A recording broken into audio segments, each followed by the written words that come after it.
Pregunta número 27. Dice lo siguiente. Determine la rapidez con la que se debe ingresar un electrón perpendicularmente a la región de un campo magnético homogéneo de 20 microtesla para que describa una circunferencia de 9,1 centímetros de radio. Considere que la masa es 9,1 por 10 a la menos 31.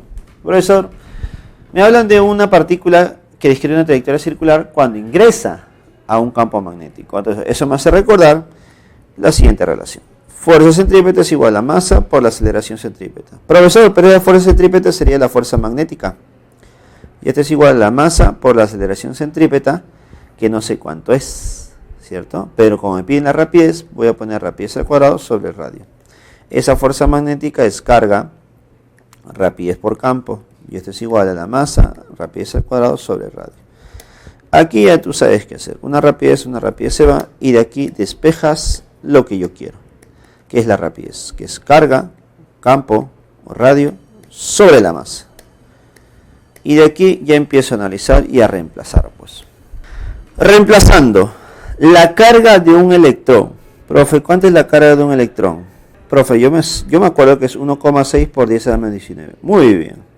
La intensidad del campo sería 20 microteslas, 10 a la menos 6. Por el radio. ¿Cuánto es el radio? 9,1. Pero en centímetros, profesor, pásalo a metros, 10 a la menos 2. Entre la masa, que es 9,1, qué conveniente, ¿no? Por 10 a la menos 31. Date cuenta que ese 9,1 se va a ir. ¿Y cuánto me quedaría la rapidez entonces? Nos quedaría 32 por 10 a la 4 metros por segundos. Y de esa manera ya tenemos la respuesta para el problema número 27. La clave sería la D. Pregunta número 28. Un alambre conductor M y N transporta una corriente eléctrica de intensidad de 5 amperes y se encuentra en la región de un campo magnético homogéneo. Determine la magnitud de la fuerza magnética sobre la porción del alambre conductor MN de 30 centímetros. Profesor, ¿cómo se calcula el valor de la fuerza magnética sobre un conductor? Fácil, se calcula con Wilson. Esa fuerza magnética es igual al Wilson. Pero recuerda algo, lo más importante es el ángulo. ¿Ese ángulo cuánto será? ¿37, profesor? No. ¿O sí? ¿Cuánto crees que sea? Date cuenta que en esta parte de magnetismo o inducción magnética el ángulo era muy importante. Cuando es la fuerza magnética, el ángulo es formado por la dirección de la corriente y ¿quién más? Y la dirección del campo. Profesor, este es el campo. Esta es la corriente. Y si te das cuenta, la dirección de la corriente con el campo forman este ángulo, que sería 30 y 37. Entonces sí estamos bien. En cambio, cuando tú analizas inducción electromagnética, el ángulo es respecto a una línea normal. Entonces no debes confundirte, por favor. Entonces, reemplazando, la intensidad del campo es 10 militesla, 10 por 10 a la menos 3. La intensidad de la corriente es 5. La longitud es 30 por 10 a la menos 2 por el seno de 37, que es 3 quintos. Entonces tú sabes que 5 y 5 se van. ¿Listo? Y al operar, mira lo que nos quedaría. Mira, creo que fácilmente yo diría que este 10 con este 10 es 10 al cuadrado. Y con este 10 a la menos 2 se van a ir. Entonces me queda 3 por 3, 9 por 10 a la menos 3. Entonces la fuerza magnética es 0. Mira, escucha bien. Las claves están en mili y otras en decimales. Creo que como es un 10 a la menos 3, nos conviene colocarlo en mili newton, ¿cierto? Entonces, nuestra clave para el problema número 28 sería la clave A. Pregunta número 29. Dice lo siguiente. Una barra cilíndrica es enrollada con 16 espiras de alambre conductor. Si el flujo magnético inicial es nulo y al final es 80 miliwebers, determine el intervalo de tiempo para que la magnitud de la fe inducida sea 0,24. Ya está, me hablan de una fe inducida. Recuerda que la fe inducida es igual al número de espiras por variación de flujo sobre variación de tiempo. Esto en valor absoluto. ¿Listo? A ver, la fe es 0,24. Número de espiras es 60. variación de flujo, flujo final menos flujo inicial. Profesor, pero si el inicio era nulo y luego después es 80, bueno, la variación ¿cuánto es? 80. Pues. 80 por 10 a la menos 3. Entre el tiempo. ¿Listo? Entonces el tiempo es igual a 60 por 80 por 10 a la menos 3 entre 0,24. ¿Listo? Por lo tanto, ¿cuánto nos quedaría al final del tiempo? ¿Listo? A ver. Entonces mira, tú puedes analizar por aquí. 6 por 8, ¿cuánto sería? 48. Y 48 entre 24 sería un 2. ¿Cierto? Ahora, ese 0,24 es por 10 a la menos 2, ¿sí o no? Entonces, ese 10 a la menos 2, esta comita, 10 a la menos 2, se va con este 10, y este 10 a la menos 3, que es 10 a la menos 2. Entonces, solamente me quedaría 20 segunditos. Y la clave para el problema 29 sería la A. Pregunta número 30. La barra conductora de 2 metros de longitud y de 3 ohm de resistencia eléctrica se desplaza con una rapidez constante de 0,1 metro por segundo sobre rieles conductores de resistencia eléctrica despreciable. Determine la intensidad de la corriente eléctrica y el sentido de esta. A ver, primero para calcular la intensidad de la corriente debemos saber la FEN. La FEN inducida para una barra conductora se calcula con el campo, la rapidez por la longitud, ¿cierto? Ya está. ¿Cuánto es el campo magnético? Es 6 Tesla. La rapidez con la que se mueve, 0,1. Y la longitud sería 2. Por lo tanto, la FEN claramente es 1,2 volts. Aplicando la ley de Ohm, tendríamos que el voltaje, o mejor dicho, la FEN es igual a la corriente por la resistencia. Profesor, la FEN es 1,2. Es igual a la corriente por la resistencia que vale 3. Entonces, claramente la corriente, ¿cuánto es? 0,4 amperes. Creo que el valor no es tan complicado obtenerlo. La parte tediosa sería la dirección, ¿cierto? Y creo que este tipo de gráficas ya lo hemos visto en la teoría. ¿Listo? De esa semana, obviamente. Así que vamos a recordar. Al inicio, sobre esta parte rectangular, ¿cuántas líneas de campo están atravesando? 1, 2, 3, 4, 5, 6. Pero cuando la varilla empieza a moverse hacia la derecha, dime, ¿el número de líneas aumenta o disminuye? Profesor, el número de líneas aumenta. Si el número de líneas aumenta, yo ya sé que el flujo está aumentando. Y si el flujo aumenta, ¿qué debe ser el sistema? Contrarrestar con líneas de campo en dirección contraria. Entonces, si debo graficar líneas de campo en dirección contraria, debo graficar líneas entrantes, pues, ¿no? Y si grafico líneas entrantes, esto representa el campo inducido. Y si el campo inducido es, líneas de dirección saliente, porque el campo externo es entrante. Campo externo entrante, yo debo graficar líneas en dirección contraria, que serían saliente. Y si el campo es saliente, la dirección de la corriente es en sentido antihorario. Aplicando la regla en la mano derecha, la dirección sería antihorario. Y la clave para nuestro problema número 30 sería la clave D. Pregunta número 31. Dice lo siguiente. En el gráfico se muestra un bloque conectado a un resorte sin deformar. Si el bloque es desplazado 30 centímetros hacia la izquierda y se suelta, entonces después de pi doceavos segundos pasará por su posición de equilibrio por primera vez. Determine la ecuación del movimiento armónico simple. ¿Listo? Entonces ponemos por aquí. Recuerda que la ecuación del movimiento armónico simple está definida por esta de aquí. X es igual a seno de omega por t más un ángulo de fase inicial. ¿Listo? Ahora, recuerda que se coloca seno porque se analiza respecto al eje vertical, ¿sí o no? Respecto al eje vertical, ¿cuánto se estará desplazando? Se podría decir. ¿Está? Entonces, el movimiento comienza en la parte izquierda. ¿Listo? En la parte izquierda se podría decir que por acá. Si comienza en la parte izquierda, ¿listo? Y ahora va a empezar a moverse hacia la derecha. Entonces, yo debo analizar cuánto sería el ángulo de fase inicial. ¿Listo? Ahora, recuerda que el ángulo de fase inicial lo vas a analizar respecto al eje vertical.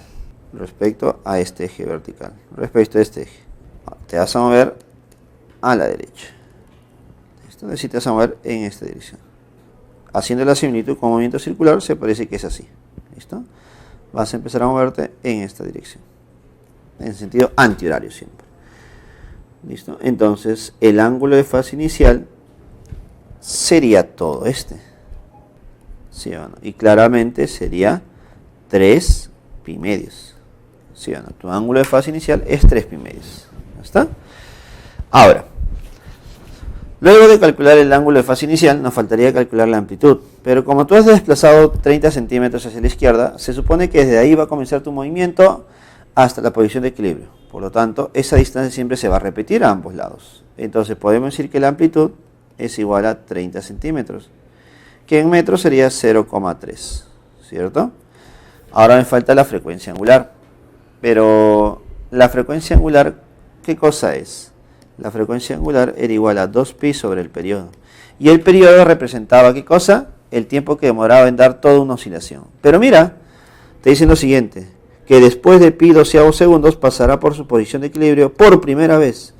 Es decir, que en este tramito, de este punto hasta este punto, por primera vez, ¿cuánto tiempo te demoras? Pi doceavos. Pero dime, ese tiempo en la teoría, ya no hemos visto, representa, ¿qué cosa? La cuarta parte del periodo, ¿sí o no? Y si representa la cuarta parte del periodo, dime, ¿cuánto es el periodo entonces? El periodo sería igual a pi tercios. Ah, profesor, entonces, usted me está diciendo que este omega sería 2pi entre pi tercios. ¿Y eso qué me generaría? Que la frecuencia angular sería igual a 6 radianes por segundos. Entonces creo que ya tenemos todo claro. X es igual a la amplitud, que sería 0,3. Por el seno de omega, omega vale 6 por t. Más el ángulo de fase inicial, que sería 3 pi medios. ¿Cuál sería la clave para este problema? Número 31. La clave sería la A. ¿Listo, chicos? Pregunta número 32. El péndulo simple es un sistema conformado por una cuerda o varilla ideal, sujeta a un cuerpo de masa arbitraria, el cual oscila en un plano vertical. Para el caso donde el péndulo presenta una longitud L y un periodo de 2 segundos, ¿en cuánto debe variar la longitud del péndulo para que el nuevo periodo sea 6? ¿En cuánto debe variar? Entonces, para eso voy a analizar dos situaciones. Caso 1 y caso 2. ¿Qué fórmula voy a analizar? Para el periodo del péndulo simple, recordar que es igual a 2pi por la raíz de L sobre la gravedad. Periodo 1 es igual a 2pi por la longitud L sobre la gravedad. Periodo 2, 2pi por la nueva longitud. ¿Listo? Longitud 2, voy a ponerle.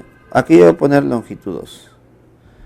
Sobre la gravedad. ¿Está? Ahora, según el problema, ¿en cuánto debe variar la longitud para que su nuevo periodo sea 6? Es decir, que al inicio el periodo era 2 y ahora el periodo es 6. Entonces, considerando esos dos valores, mira lo que tengo que hacer. Voy a dividirlas. 2 entre 6 será igual a 2pi por la raíz de L sobre la gravedad. Entre 2pi raíz de L2 sobre la gravedad. Dime, ¿quién sería? 2pi, 2pi se van. Gravedad, gravedad se van. Mitad 1, mitad 3. Entonces me quedaría 1/3 es igual a raíz de L sobre L2. Entonces de aquí podremos decir que L sobre L2 es igual a 1 sobre 9. Entonces L2 es igual a 9L.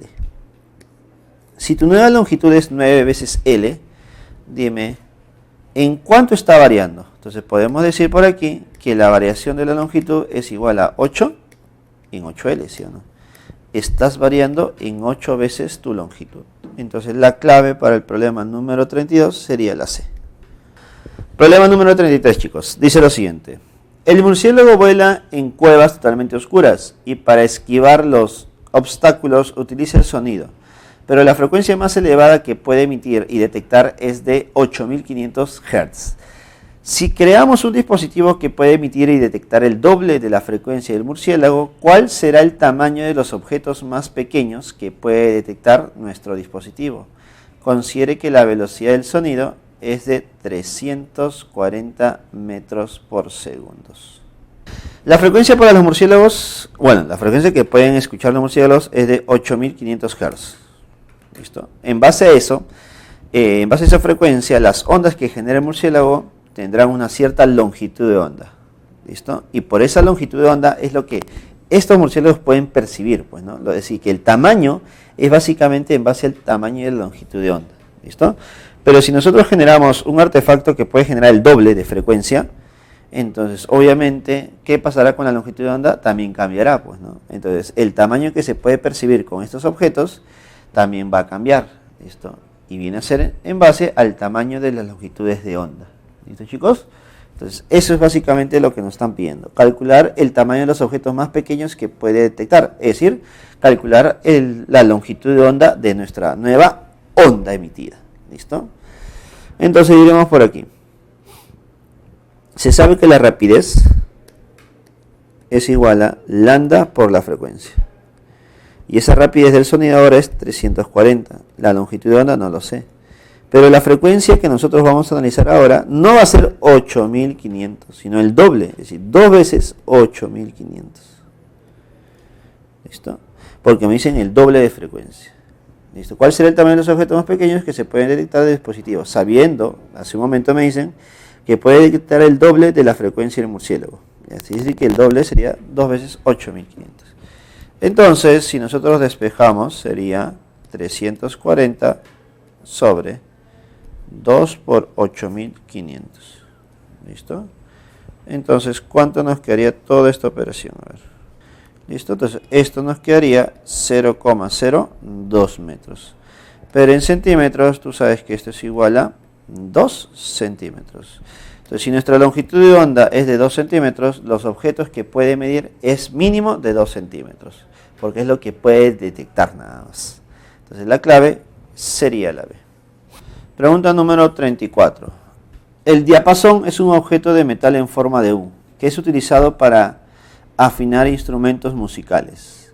Cuando este diapasón es golpeado, emite una onda sonora de una sola frecuencia equivalente a 6600 Hz, la cual se propaga con una rapidez de 330 metros por segundo.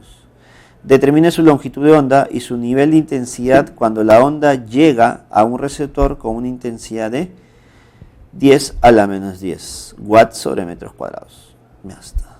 A ver, primero la longitud de onda. Sabemos que la longitud de onda está relacionada con la rapidez de propagación, que es igual a lambda por la frecuencia. Esa rapidez es igual a 330. Lambda por la frecuencia, que vale 660. Por lo tanto, lambda es igual a 330 entre 360. ¿Y esto cuánto es? 1 medio, que equivale a 0,5 metros. ¿Listo? Ahora, me piden el nivel de intensidad, sabiendo que la intensidad vale 10 a la menos 10. Si tú aplicas la fórmula, te puedes demorar, pero mejor aplicamos esto. Si es 10 a la menos 10, el 10. ¿Cuánto le falta para hacer 12? 2. Por lo tanto, la intensidad sería, dijo el Paver, como vale 2, lo que falta para hacer 12, nuestro nivel de intensidad sería 20 decibeles. Entonces, nuestra clave para el problema número 34 sería la clave C. A ver, chicos, pregunta número 35. Dice lo siguiente. Un cuerpo es pesado en un laboratorio y se encuentra que su masa es de 30 gramos. Después es enviado a una nave espacial cuya velocidad es de 0,80 c. Si vuelve a pesar durante el vuelo, su masa será... Listo. A ver, dime, ¿qué pasa con la masa cuando ya está en movimiento? Aumenta, ¿sí o no? Por lo tanto, vamos a decir lo siguiente. La masa de un cuerpo en movimiento es igual a la masa del cuerpo en reposo entre raíz de 1 menos v sobre c elevado al cuadrado. La masa del cuerpo en reposo, según el problema, es 30 gramos. Mira, yo voy a trabajarla en gramos para que mi resultado me salga en gramos. Entre la raíz de 1 menos v sobre c. Profesor, v ¿cuánto es? 0,8 c. Entre c elevado al cuadrado. Creo que esta parte ya lo conocemos, ¿sí o no? Me queda 1 menos. C y C se van, 0,8 es 8 sobre 10, sería 64 sobre 100. Entonces, al restar y sacar raíz, mira lo que nos queda. Me quedaría raíz de 36 sobre 100. Y eso tú ya sabes que valdría 6 décimos. Entonces, claramente, la masa, ¿cuánto sería? 300 sobre 6. Y eso sería 50. Y eso comprueba que cuando un cuerpo está en movimiento, cercanas a la velocidad de la luz, la masa aumenta, ¿cierto? Y mi resultado sería la clave D. Pregunta número 36, chicos. Y última pregunta. Dice lo siguiente. En el efecto fotoeléctrico, ciertos materiales emiten electrones cuando sobre ellos incide cierta radiación. Si tenemos una superficie de sodio sobre la cual incide una radiación de 300 nanómetros de longitud de onda, si la superficie tiene una función trabajo de 2,46 electrovolt, determine la energía cinética máxima de los fotoelectrones. A ver, tema efecto fotoeléctrico. Recordemos, la energía de los fotones es igual a nuestra función trabajo más la energía cinética máxima. Esa energía de los fotones se calcula de dos maneras, conociendo la frecuencia o conociendo la longitud de onda. En esta parte me piden conociendo la longitud de onda, que sería h por c sobre lambda. Y esto es igual a función trabajo más energía cinética máxima. Reemplazando los valores. H, constante de Planck, sería 4,14 por 10 a la menos 15. Por la velocidad de la luz, que es 3 por 10 a la 8. Sobre lambda, que es 300 por 10 a la menos 9. Este es igual a nuestra función trabajo, que es 2,46, más la energía cinética máxima que me están pidiendo. Debería operar todo esto, mira. Diremos lo siguiente. 3 y 3 se van, ¿cierto? Ahora me quedaría lo siguiente. A ver. Arriba me queda 4,14 por 10 a la menos 15 por 10 a la 8 sería 10 a la menos 7. Entre dos ceritos, que es 10 al cuadrado, por 10 a la menos 9 sería 10 a la menos 7. Igual a 2,46 más la energía cinética máxima. Profesor, ese 10 a la menos 7 y 10 a la menos 7 se van, ¿sí o no? Entonces me estaría quedando que la energía cinética máxima es igual a 4,4 menos 2,46. ¿Y eso cuánto me daría? Me daría 1,60 y... A ver, si restas esto, me saldría 4, me saldría 9 y 1, ¿cierto? 1,94. ¿Listo? No, disculpa, a ver. No te confundas por aquí, por favor. Mira, a ver. Date cuenta que el valor que nosotros debemos reemplazar sería este. 4,14. ¿Listo? 4,14, que sería nuestra constante de Planck. 4,14. Ahí está. Listo, y con eso realmente nos sale 1,68 unidades electrovolt, que son las mismas unidades que nuestra constante de Planck. Y con eso ya tendríamos la última clave para los problemas de repaso, que sería la A, chicos. Bueno, chicos, hemos terminado los problemas de la semana de repaso. Ahora esperemos que tú sigas con algunos problemas adicionales, ya de otros boletines, otros materiales, para que puedas reforzar y estar listo para tus futuros exámenes. Así que conmigo será hasta una próxima oportunidad. Cuídense, chicos.